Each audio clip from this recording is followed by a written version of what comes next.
Hello everyone, this is Boricua Binks and welcome back to Let's Play Lake of Voices. In the last episode, we started off on the route of the guide, finally. And unfortunately that means having to pretty much distance ourselves from everybody else. And that resulted so far in Margaret dying and then in us abandoning Lou, so that means he's probably going to be dead meat too.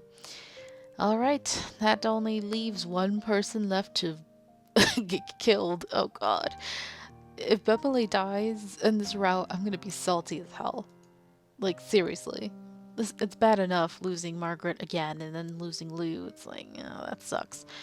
But to lose Bemelay too, just so that we could get with the guide, it's like, come on, really, game? Really?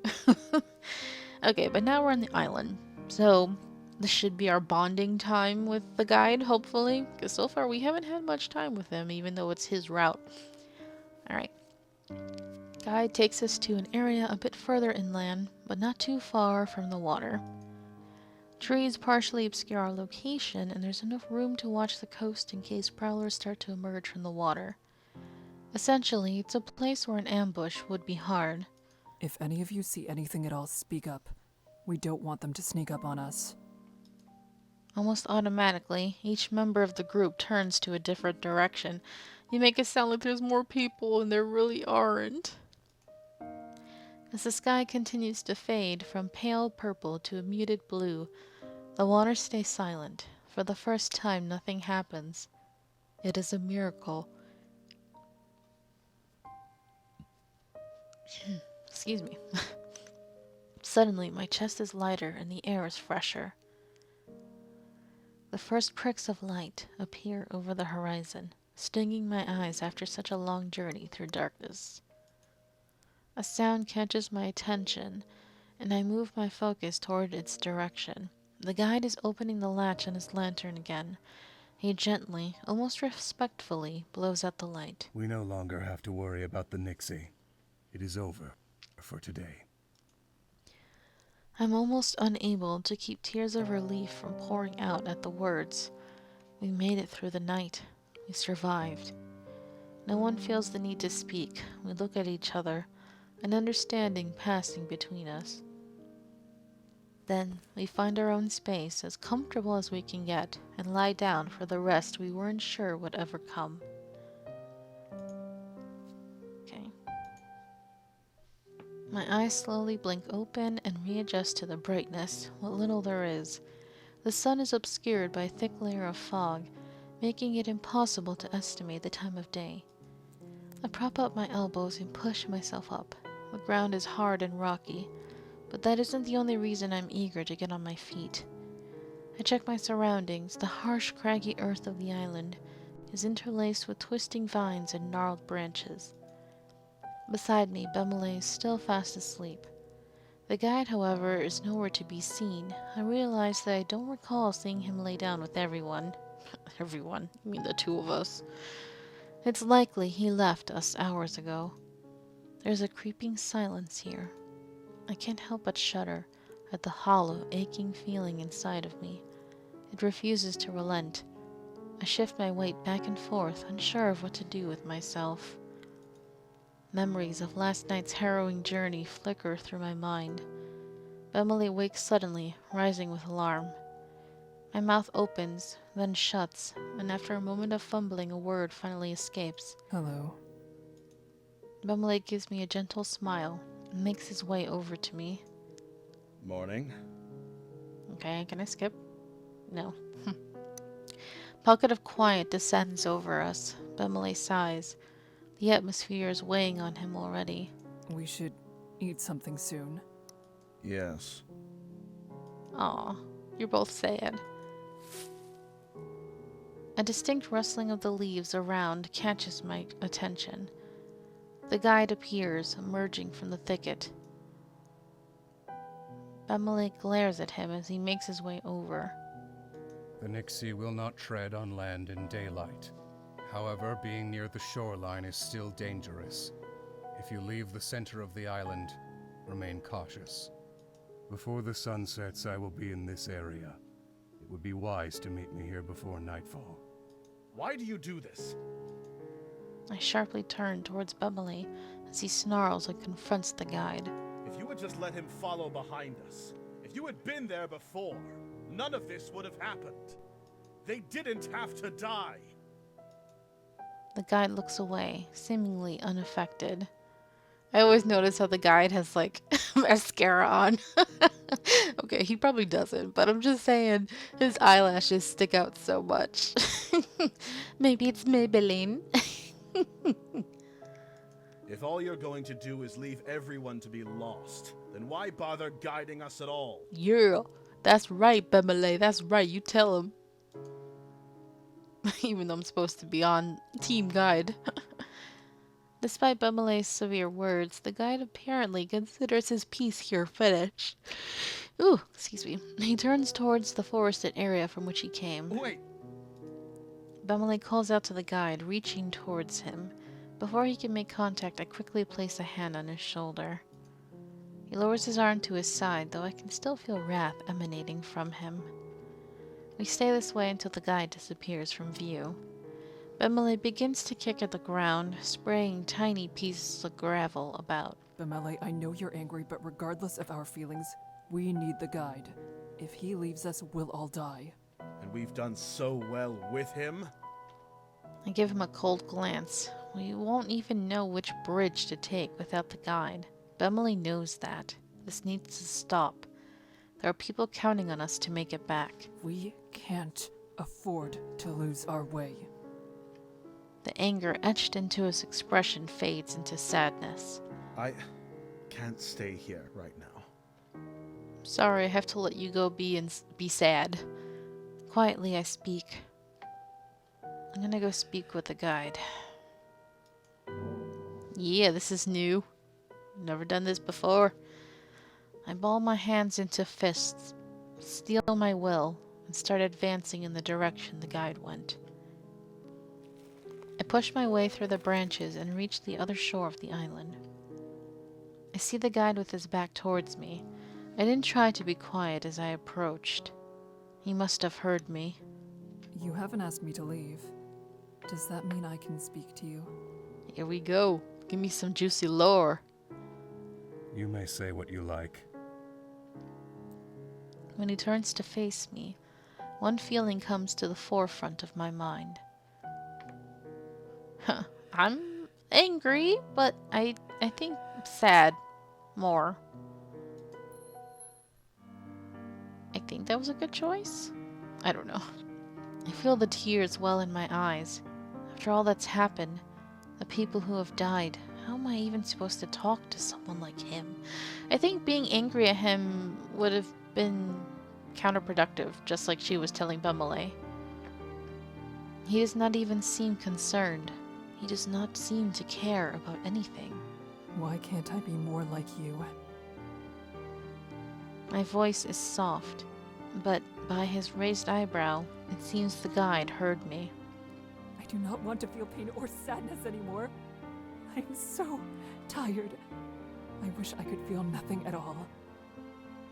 Kind of strange person to be crying to, but okay.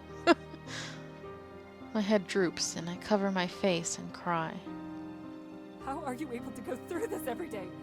Is it nothing more than becoming used to it? I have seen death so many times since becoming a guard, and even before that I was familiar with loss, yet it still hurts so much. Wow, she's really emotional. The sting has not dulled at all. I have simply learned to hide it better. And now it seems I cannot even do that. I cannot stop sobbing. The tears just continue to fall. His disinterest strangely makes it easier to let my true self show. Why are you crying in front of him? Like, he's like the last person who's gonna care. It's just weird. Although he remains silent, I can still feel the guide near me. He has not abandoned me here. Oh.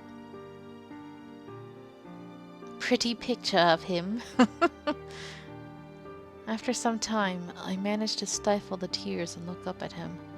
His eyes are distant, looking out across the expanse of Sinlos. You do not need practice. You need a new perspective. You can see 1,000 deaths and still feel pain at each one, so long as they hold meaning for you. How can I do otherwise? Losing one's life is a tragedy. There are people dying even as we speak. You do not care about them. Ooh, true. I do not have to see those with my own eyes. But you can still decide that those deaths are not relevant to you. Or perhaps you choose to feel that whether a person dies sooner or later makes no difference. Or even that death is to be preferred over life in this world. At least they have peace. Their death may even be beneficial to others. Any such idea would be fine. Pick what is easiest for you to swallow.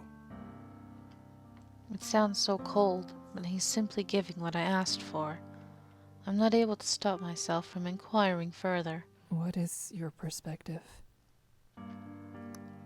He pauses a moment in thought. The villages in this area pay me so that I am able to stay and lead people when needed. But making a living is not the reason I do so. Neither is it so I can help those who wish to cross. Oh? Okay. Then why do you do this? I stay here so that I can make certain as few people attempt the journey as possible. Oh. What?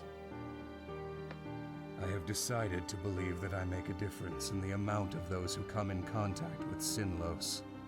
That's true. He's able to reject people, right? Because he rejected Lou. But look how that ended up. So long as I am here, others rarely try to cross on their own. They either wait for the few trips I am able to make, or don't go at all. I can also turn someone away if I feel they are unfit. Interesting. Is it really worth risking your life every time to do this, though? My one hope in this life is that someday people will never attempt to cross the bridges again. For a moment, I can feel the genuine emotion in his words. It is a futile dream, I know. It is impossible to convince everyone. Then the feelings are gone. That's interesting, actually. For those who do insist upon going, well, if their life is worth risking to save a few days of travel time, then it isn't worth very much at all. Understand? Yes. Fine. He closes his eyes and thoughtlessly brushes a few loose strands of his hair back behind his ear. He seems to be losing some of his patience. For some reason, it is hard for me to see the guide acting so normal. It makes me realize how I never truly saw him for what he was. Just a simple man, I guess.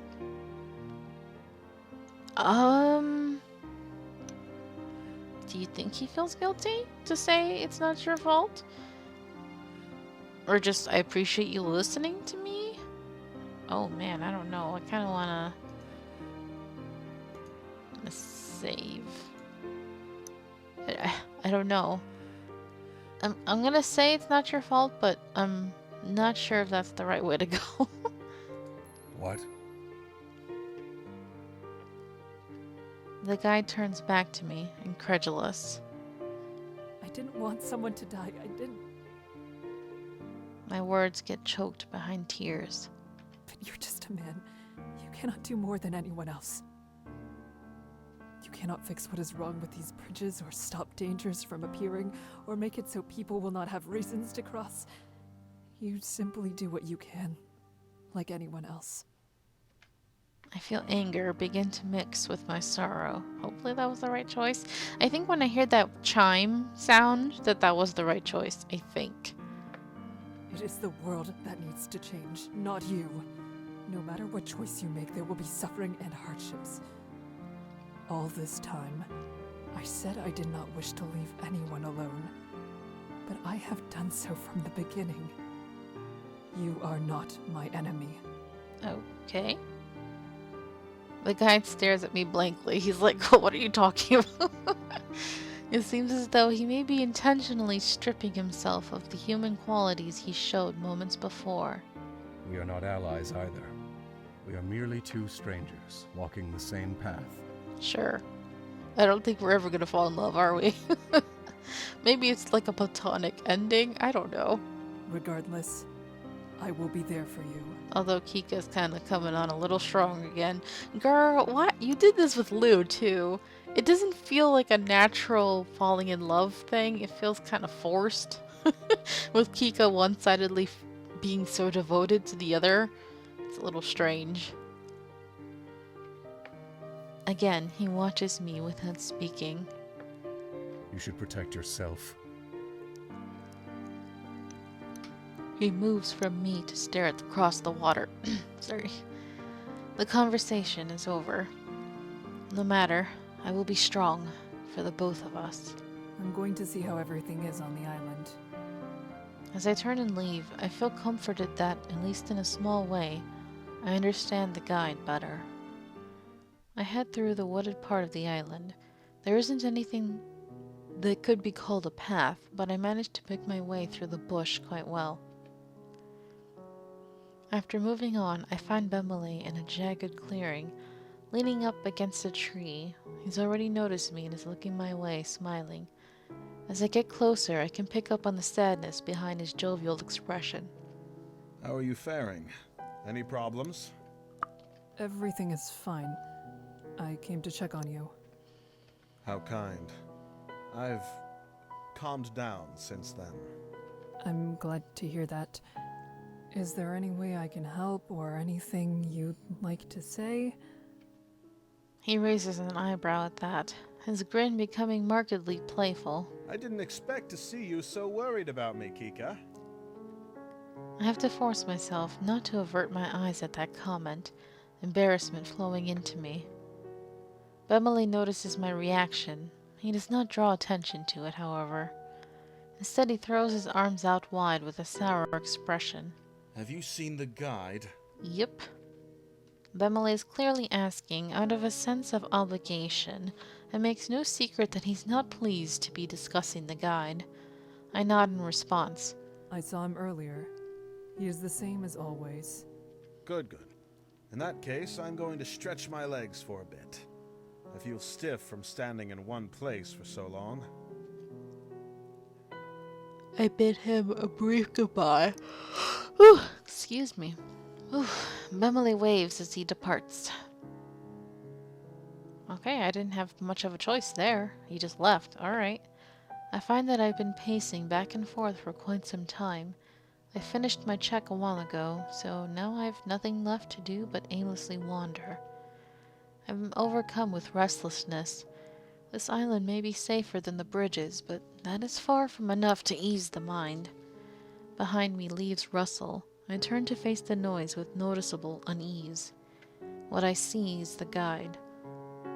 I blink in surprise. I didn't expect to run into him, and from the look on his face, he didn't expect me either. Hello again. Is everything well? Nothing has changed. I consider his words. That is the best we can all hope for under these circumstances. The guide nods. Yes. It won't be much longer before it's time to depart. I will wait here for the time being. Fine. The guide is a strange figure. Oftentimes, I feel as though he scarcely has any presence at all, and at other times he makes me feel apprehensive. In this instance, however, I don't mind his company whatsoever. We wait in somber silence until the sun begins to vanish from the sky. It is time to go to the meeting point.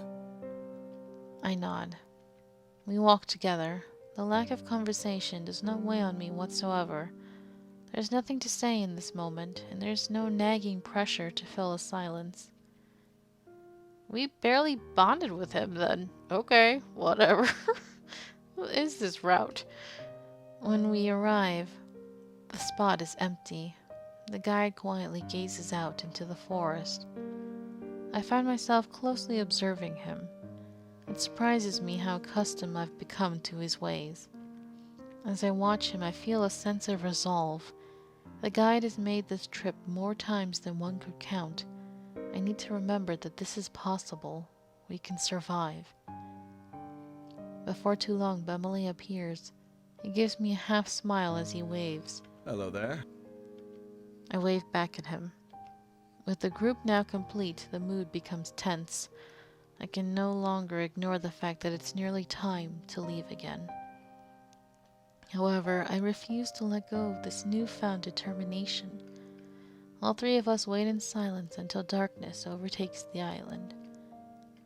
Night settles like a shroud over the land, every inch of the world now covered in unrelenting darkness. Suddenly, there's a gurgling. The water parts. The bridges are rising? So we didn't have to go through that drama of waiting for them to rise. What? This is different from the other routes. Why? Interesting. The water parts as the bridges of Sinlos rise, powered by some unnatural force, creaking like they might fall apart. And here I thought saving him from them while we were waiting on the beach, I thought that that was going to be us bonding more? I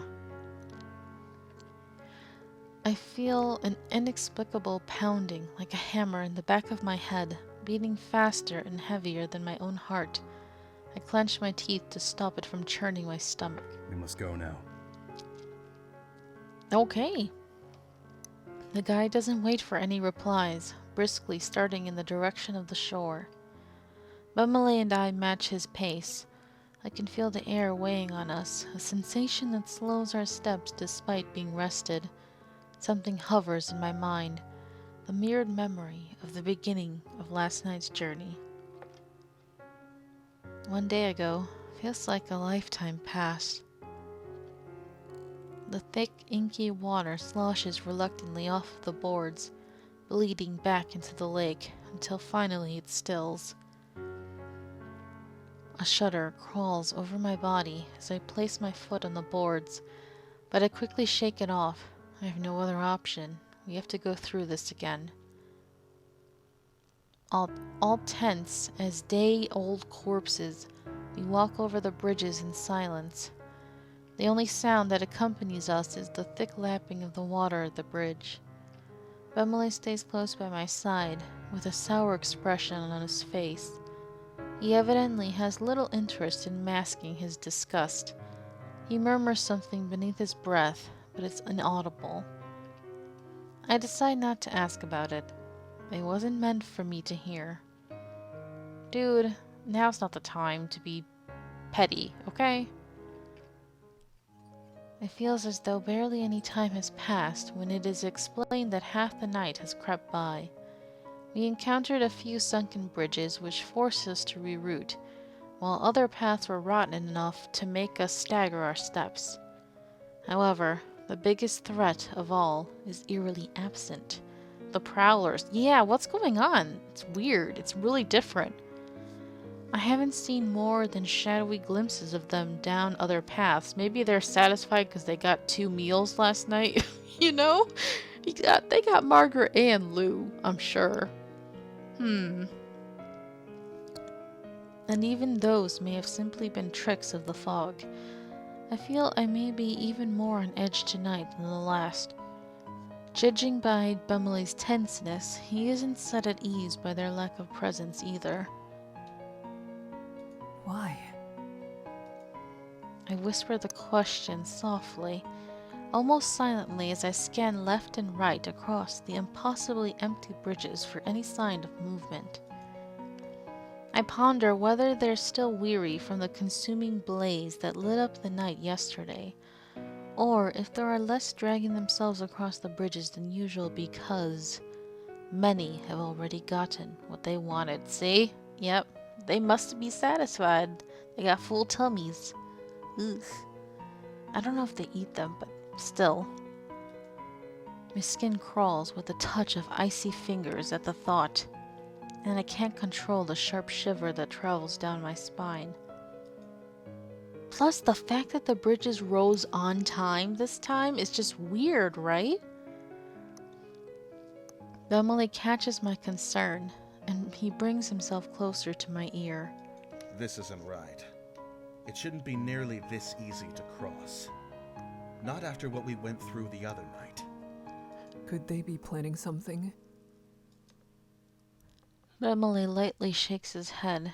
He speaks with suspicion in his voice as he peers at the guide ahead.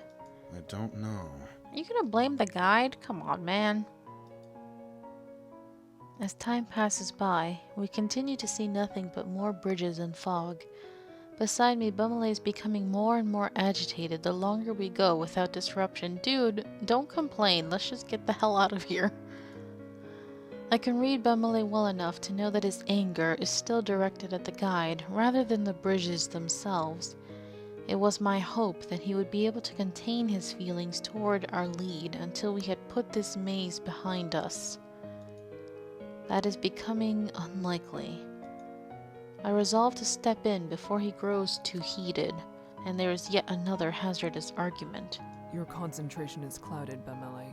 What is troubling you? Surely you're already aware. It's him. Bumley glowers hatefully at the guide. I purse my lips for a moment before continuing, resigned. I do know that. However, you need to stop allowing that to consume you, or else you could get hurt. Or even... Bumley releases an exasperated sigh while crossly folding his arms. That is impossible. I can't stop myself from thinking about it. Everything makes so much sense now. You're suspicious of him, right? And the fact that he knows the bridges and all of that. Actually, I've been kind of suspicious too. Like, there's just so much about him that's such a mystery still. Like how he knows his way across. What do you mean by that? Recall yesterday. I asked him why he would lead others at all if he was heartlessly going to leave them behind. What if this is the reason? Before, we could scarcely escape these monsters, and now I can't even hear a whisper of one. What if they're already satisfied with what they've taken? My eyes widen, and I stifle a gasp. The situation at hand giving both of us a reason to think on that possibility is absolutely unsettling, but his conclusion is even worse still. The notion of the guide allowing others to die unnecessarily on purpose to make it less dangerous for the remaining few, that is not something I was prepared for. It couldn't be. Even back when we started, the first time we met the guide, he mentioned that at least one of us would die before the journey was finished. Didn't that exchange seem strange to you? He said it as though it was a price to pay for coming with him. That's right, he did say that, didn't he?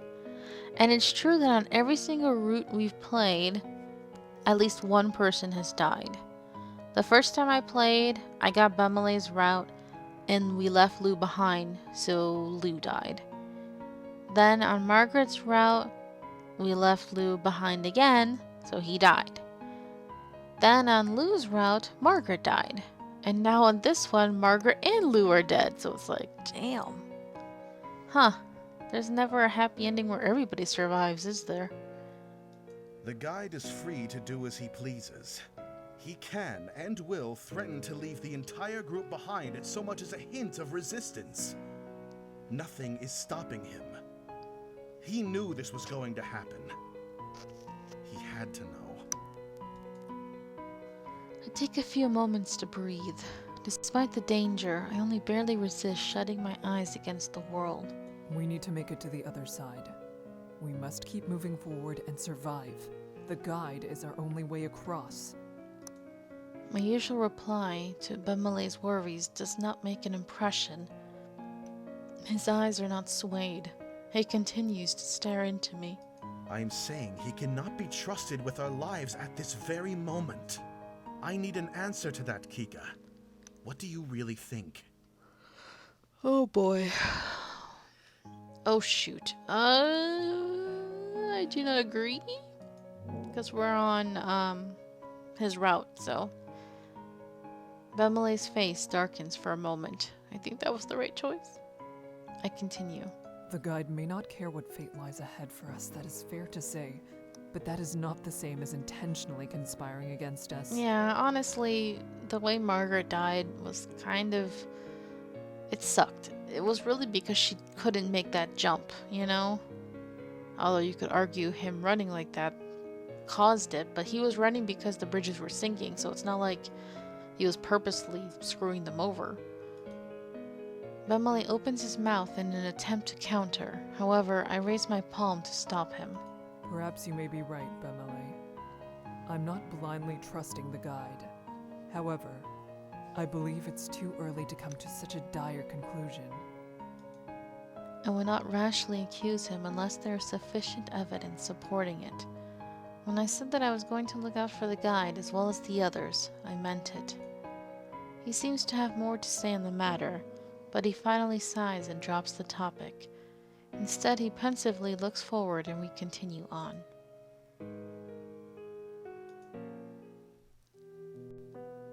Okay, I think this is a good spot to leave it now. Thank you guys so much for watching. I hope you're enjoying this. I think we're almost done with this. And once we finish the guide's route in this playthrough, then that means that will be the end of this LP. So who knows, maybe one or two more, maybe probably one more episode. So until next time, have a nice day. Bye!